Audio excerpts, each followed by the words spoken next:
I welcome everybody this morning to Psalm 62, which is a wisdom psalm, and Ecclesiastes, the book of Kohelet, as is Proverbs, are what is part of the ancient world, collections of reflections on life, aphorisms.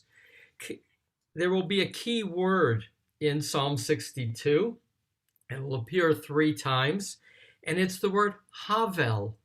Havel is a word we know from Ecclesiastes. At the very beginning, verse 2 of chapter 1, Havel Havalim Amar Kohelet, utter futility, says Kohelet, Havel Havalim Hakol Havel, utter futility, all is futile. That's the JPS translation. The word Havel is omnipoetic. It's a breath or vapor.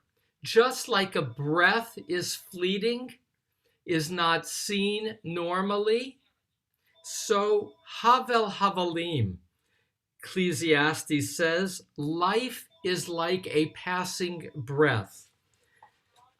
And that image, one moment.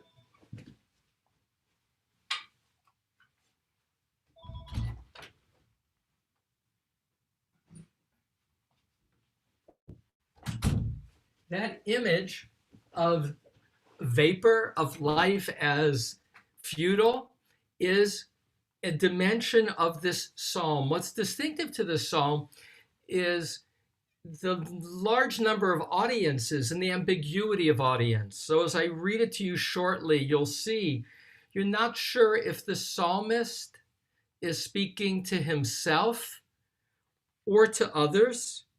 At times it's to an enemy, sometimes it's to God, but it's not often clear throughout the flow of the psalm because there's kind of a back and forth dimension who the audience is. But what is true is that it's deeply personal.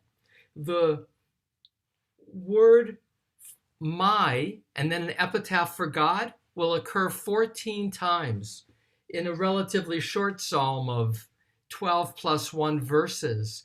And so the psalmist on a personal level is speaking to God. And in addition to those epitaphs for God, which we talked about yesterday, different names of God. In this case, some of those epitaphs are my high tower, my deliverer, my rock, my glory. So a repetition plus, and always numbers are symbolic, 14 times my with an epitaph, and 7 times, 7 again being a core number for completeness, the word Elohim, God. Let me read the psalm. In the psalm is a word that appears nowhere else in the Bible. And this psalm also has phrases I'll share with you that are hard to decipher because they're poetic and therefore ambiguous.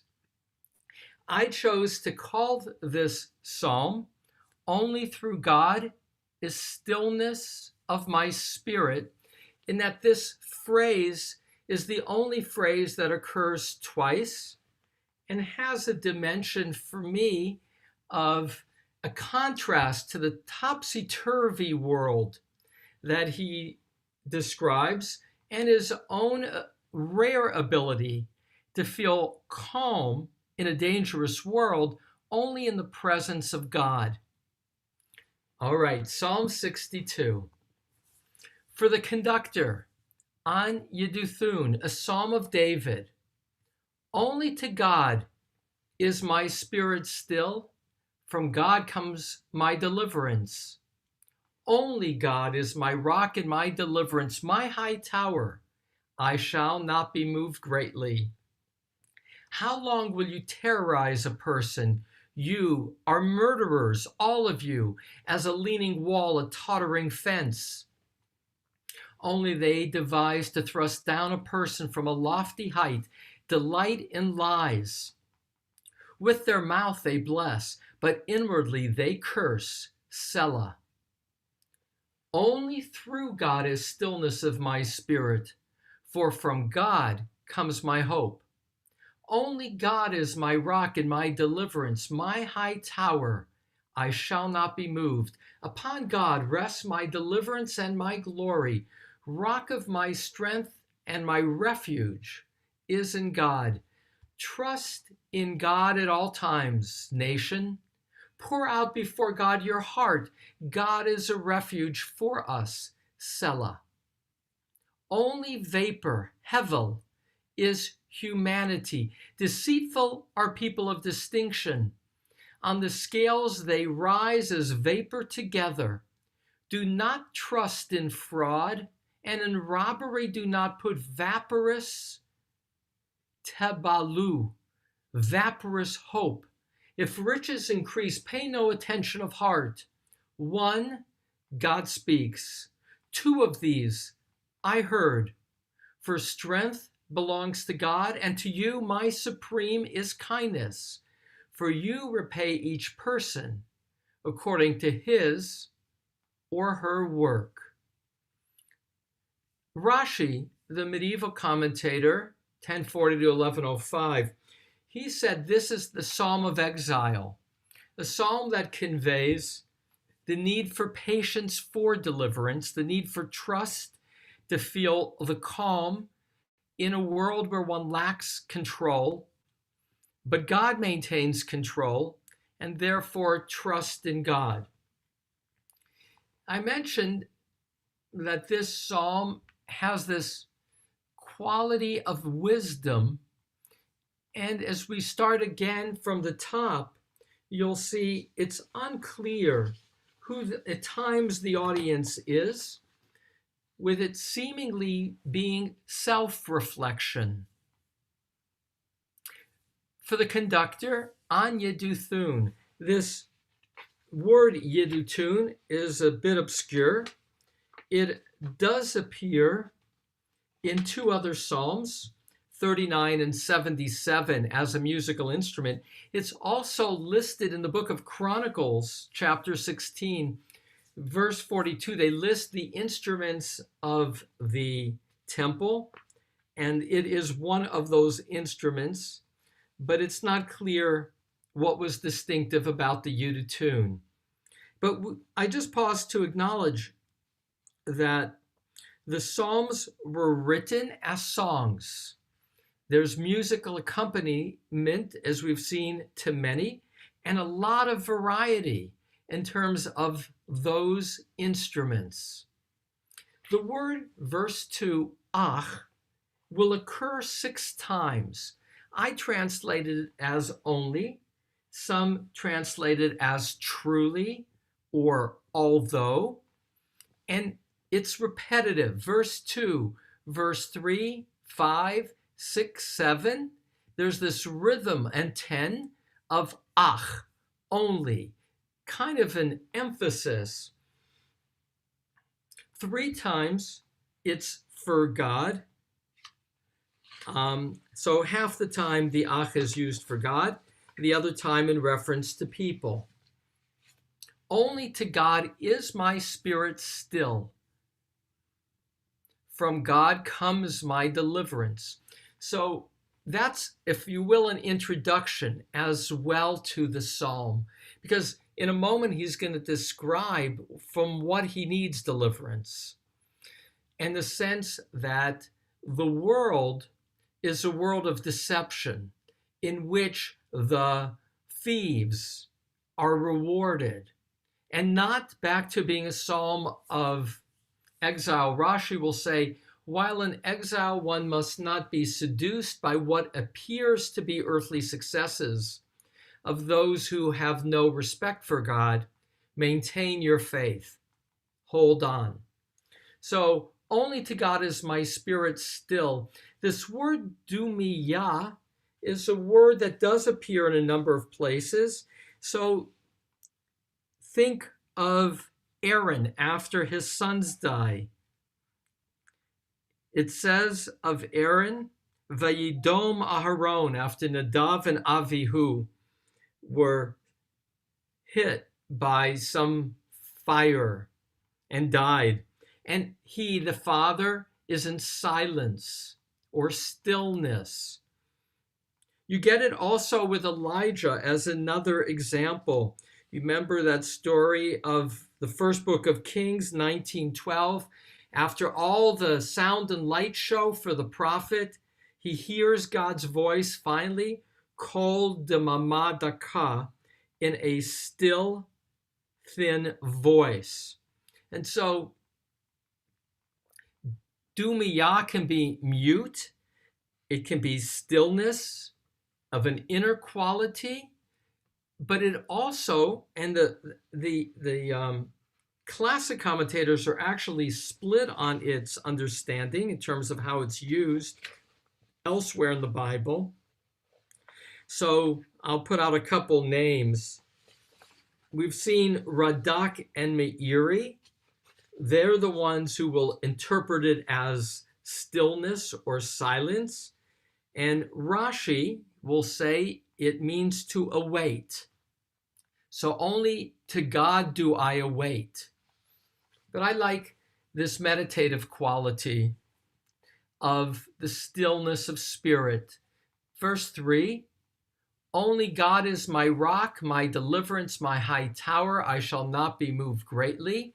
That again is building on 2 in terms of why there is a quality of stillness. The word not be moved can also be translated, I shall not be tripped or fall greatly. And here the word, this phrase will get repeated soon, I will not be moved. But here the word rabbah is added, I will not be moved greatly, which Rashi will understand as falling to the ground and dying, so as to be brought to the lowest point, the netherworld.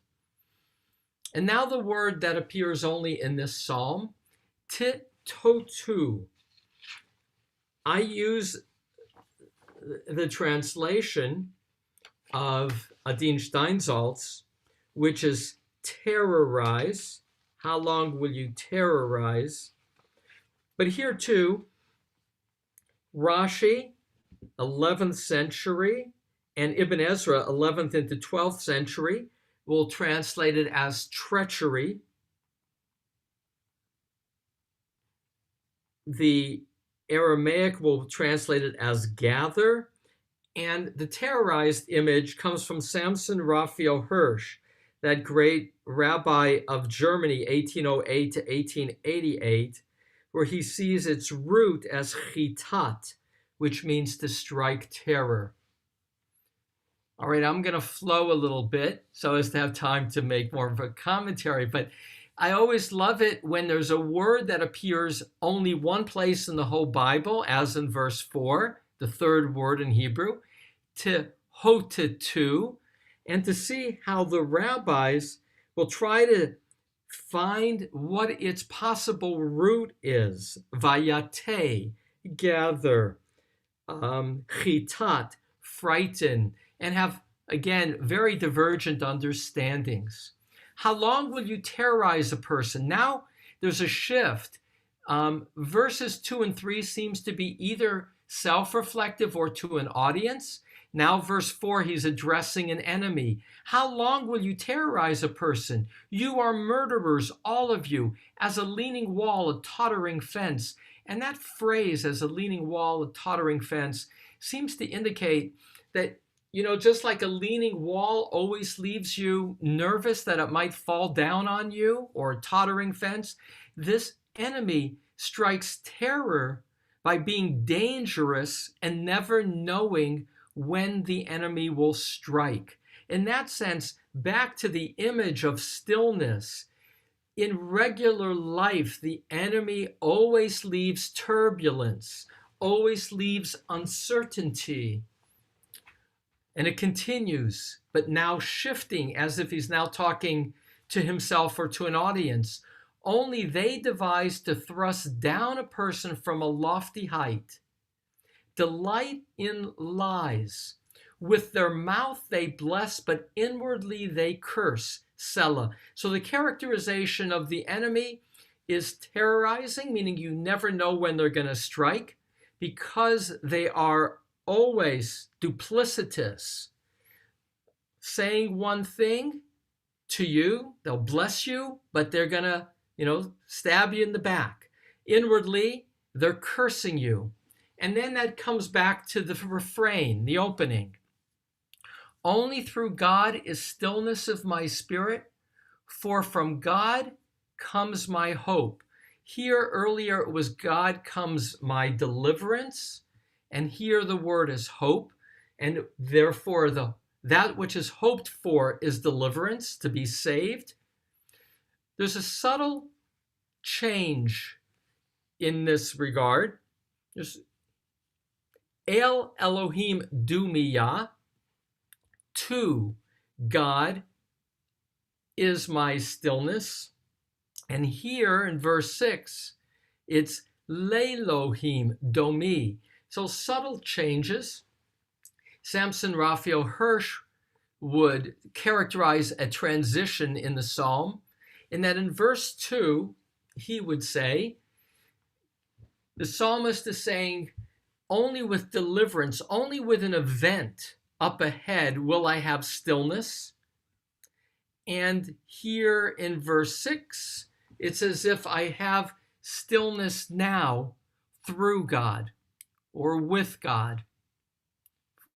For I always trust in God. It's not an event, it's a way of experiencing God's presence. All right, let me keep flowing with these achs. Only God is my rock and my deliverance, my high tower. I shall not be moved. Upon God rests my deliverance and glory. Rock of my strength and my refuge is in God. And now verse 9. Again, we're not sure who he's speaking to, himself or to others. Trust in God at all times, nation. But there is a shift. Actually, here it's clearer. He's talking to the people, a nation. Now, my teacher and friend, Martin Cohen, in his commentary to Psalms, sees a lot of these as written by the priests or the Levites. And they are, he would say, spoken to the pilgrims. Trust in God at all times, nation. Pour out before God your heart. God is a refuge for us. In terms of this psalm, there is a holiday called Hoshana Rabbah. It's the last day of Sukkot, where we ask God to save us. Because of this repetition of save, deliverer, you are my strength, is the psalm recited on Hoshana Rabbah. And now the last 4 verses, this shift to re-emphasizing a theme of wisdom. And that word that's used in Kohelet, hevel, I choose to translate it as vapor. Though, as I shared earlier, it can mean both breath and it could be futility. Only vapor is humanity. Deceitful are people of distinction. On the scales they rise as vapor together, meaning ultimately all people have no real substance. Now, some translators make a distinction between the 2 phrases at the beginning, B'nai Adam, the children of Adam, and B'nai Ish, the children of a man. And they'll say that Adam, is common folk, and B'nai Ish are people of distinction.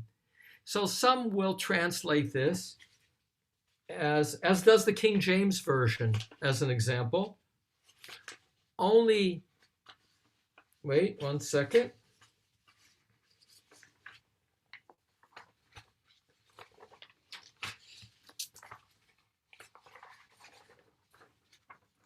So King James Version, I always like to look at King James, which, by the way, in my researching, Rabbi David Kimchi is probably the commentator that I refer to the most besides Rashi as a classic commentator for Psalms.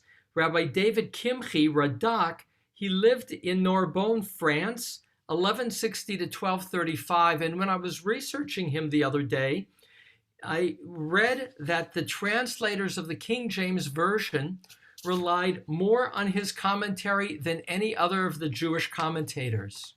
So that's just an aside about Rabbi David Kimchi. As I get ready to read the King James Version, surely men of low degree are vanity, and men of high degree are a lie.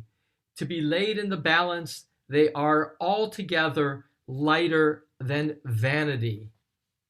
Or Richard Levy, only vapor are the ordinary people, nobles are a lie. When they go up on the scales together, they are less than vapor. So I did it in terms of my translation in the order of the Hebrew words. So that's why I translate that last phrase as on the scales they rise as vapor together. For me, that just emphasizing that ultimately people are but a fleeting presence, insubstantial like a breath, in the sense that it has no real weight. It passes. Do not trust in fraud, and in robbery do not put in the same root, tibalu, from hevel in 11. Do not put vaporous hope. If riches increase, pay no attention of heart. Back to that wisdom teaching, which is those who prosper, don't be jealous of them. Ultimately, their riches, their hopes are not unlike themselves, insubstantial in reference to God who is sustaining. And the last two lines, Achat diber Elohim, one God speaks, or some translate it as once God spoke. Shtayim shamati, twice have I heard, or two of these, Shtayim zu shamati, two of these I heard. And that's to say God has a capacity, as will be understood, though it's a kind of a biblical phrase for emphasis. On the literal level, here are the two things that he's going to hear. Strength belongs to God, and to you, my supreme, is kindness. So God has two qualities, strength and kindness. Oz, strength, and chesed, which kindness also can be loyalty. And here's attention in verse 13. And to you, my supreme, Adonai, is kindness. But now the last phrase would seem to be in tension with God being kind. For you repay each person according to his or her work. Well, that sounds like strictness. And indeed, in trying to address what seems to be a tension, the Talmud will make reference to this phrase, and they will say, God engages in strict judgment unless a person can't take it, and then God will lean toward kindness. Others will say, it is indeed kindness that God uses to repay each person according to his work or her work. And the word in Hebrew is ma'asim, which is just work or acts, though classic commentators will translate it as mitzvot. God acknowledges all the good deeds you do, which leads to why you should have stillness of spirit, because even though others around you may not notice your trustworthiness, your goodness. God does. And so the two qualities that God manifests is strength to protect you from the insecurities of those who wield power corruptly, coupled with God being aware of your goodness, of the things that you do, and therefore before God, you can feel still. Or, if you will, back to Rashi, you can await God's redemption. Because God is taking note of your goodness, you can be calm. You can be in silence, not needing to rail against what seems to be the injustices around you. And so this psalm, Psalm 62, is a psalm that has this dimension of self-talk in large part, and would later become an important psalm for Jews in exile, which is to say, to pull it together thematically. We live in a world in which one can be insecure by the uncertainties of danger and more. One can be seduced potentially by the prosperity of ill-gotten gain.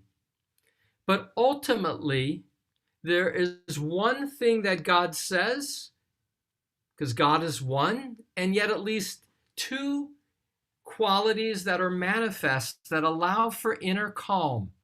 And that is that God is strong, owes, he will overcome, and more. God takes note with kindness of your goodness, of each person's goodness. And so this psalm is not only personal reflection, in that sense, like Kohelet, because the book of Kohelet is personal reflection, but there's also the sense of an address, and Kohelet could also be an address beyond the psalmist to those around him, to the nation. And going forward would be seen as a national psalm of hope amidst the uncertainty which was the case of most of Jewish history. With that, Psalm 62, only through God is my spirit still. I look to gain some of your reactions. Alex, go ahead. This might be kind of out of your realm of expertise, but I'm looking at the end, Yeah. Verse 13, Yes. and just the last half sentence. I'm wondering how any Christian can believe in predestination or grace alone when this says God repays you according to your work. So it's it's something I researched in another context. The notion, it came up in an earlier psalm, and it's to say it was in the context of original sin that I did the research with Wikipedia and some of the sources there. What I found interesting in that, as I recall, is in the Catholic Church there wasn't a sense of original sin, but that for Martin Luther it became a concept, and Calvinism and throughout Protestantism became much more a defining image of God. And with that said, I don't have an answer, Alex, to a well-asked question in terms of how they dealt with this image that God is repays each person. Tishalem, it's the word we used at the end yesterday that Mimi asked about. Tishalem, makes whole, repays, gives peace to a person according to his or her deeds. I don't have an answer. It's a very good question. Maybe somebody else in our group would know from a Protestant perspective how predestination is understood here, but I don't. I have Good another, question. I have another comment, one more comment. Yes, Alex. This I shall not be moved brings Yeah. up great memories of my parents taking me to, as a kid to civil rights demonstrations and sit-ins and singing "We Shall Not Be Moved." Yeah. That was, And, so that's where the phrase came from. I wonder if that phrase came, in that gospel, if that came from the Psalms. It could well have been. And in that regard, let me just, it appears twice. It's in verse 3 and in verse 7. At the end of those verses, I shall not be moved. And as I say, most of the translations, or many, have I shall not fall, or I shall not stumble. And that's again a piece of the ambiguity of the word, but I used the translation of not be moved because right before it is, you are my high tower. And a high tower seems to be a perspective that is steady. And for me, that didn't feel like stumbling, that felt like being stable. And again, there's nuance, and the word is used in different contexts in the Bible to lean one way or the other. But thank you, Alex, for the association to the civil rights song, we shall not be moved. And that being the theme here, and we shall not be moved because of our faith in God as our tower of strength. Any other reactions this morning to Psalm 62? Julia? Well, I'm just trying to get my head around this one thing God has spoken, two things I have heard. Yes. I mean, is there a sense there of, repeated revelation in which meanings change, deepen in meaning, change meaning, pre-exile, post-exile? Or is it that justice and mercy are one thing, but we hear them as two things? Exactly. So it feels very like meta-psalmic. Like we hear the psalm once, or it's spoken once, but we hear it multiple times. And in different moments of life, it means different things that aren't contradictory, but are layered or. Yeah. So as I read all my commentaries on this verse, what I found is there was no other reference to this kind of phrasing elsewhere in Psalms. So in that sense, it's also distinctive. And I'm always deeply gratified to appreciate how Psalms have this artistic dimension that sets a psalm apart. And that's one thing, this phrasing of Achat diber Elohim, one thing God spoke, Shtayim zu, two of these I heard. That phrasing doesn't occur. It does appear elsewhere, like in the prophet Amos, where he talks about where numbers are used. But back to your question, and that is, how do you parse it? And I underlined the word parse because there isn't a pattern, and that allows for a variety of directions. Now, on this, some people, kind of put a period here after, for strength belongs to God, period. And to you, my supremest kindness, is just a closing line without defining what the two things are. Others, by linking 12 and 13, get the two things. Mm-hmm. And the two things are strength and kindness. And I liked what you said, Julia, in trying to figure it out, which is sometimes two things are really one, even though they look opposite. Mm-hmm.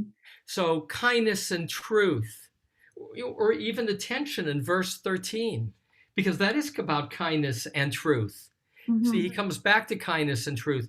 Kindness and truth and judgment can really be judgment, the nature of judgment, or if you will, the nature of God's word always has two qualities to it that can seem at odds. One is strength, identified with military strength, and the other is kindness. And ultimately, what's distinctive to God is that what looks like two things, even contradictory things, define God, which is a really good punchline to a wisdom teaching. Mm-hmm. And for the rabbis later, as I shared in my introduction to this morning's psalm, they'll use that to say, anytime you read a word in the Bible, you're reading more than one understanding through in God's mind. Or we'll say in the Talmud, every verse can be discerned to have many different teachings. And so they'll quote this verse of Psalms, in part because it's unique, to be the proof text for the multiplicity of possibilities of any word and any divine phrase.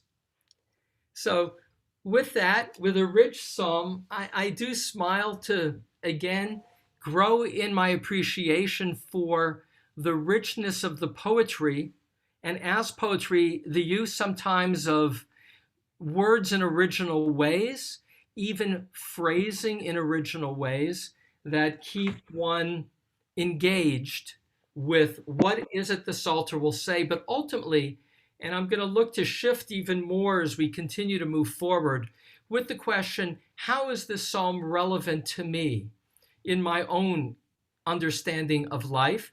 And to me, this is a poem about stillness of spirit that we gain in a topsy-turvy world by seeking and believing in a divine presence that is simultaneously strong and kind, simultaneously providing assurance that what really matters is that which is enduring. So, a final saying of Kaddish for today, for those who would wish to honor a loved one, we have the privilege of answering Amen as Kaddish is recited. Yitkadal v'yitkadash shemei Rabbah.